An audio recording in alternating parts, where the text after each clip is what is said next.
Bonjour, nous sommes le mercredi 19 août 2026 et le sujet est la loi créant un droit à l'aide à mourir qui a été promulguée par le président de la République Emmanuel Macron.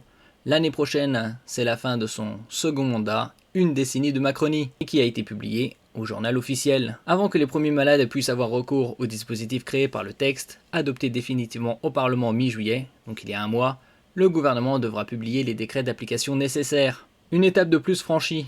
La loi créant un droit à l'aide à mourir a été publiée au journal officiel mercredi 19 août, donc aujourd'hui, dans le sillage de sa promulgation par Emmanuel Macron, à l'issue de plusieurs années de débats.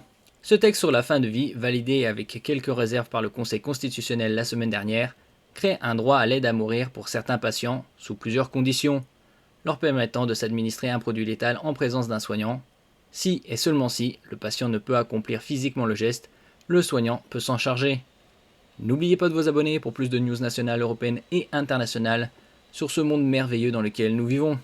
Le patient doit être majeur, français ou résident de longue date, être atteint d'une maladie grave et incurable, en phase terminale ou avancée, souffrir physiquement de manière insupportable et être capable d'exprimer un choix éclairé jusqu'au dernier moment.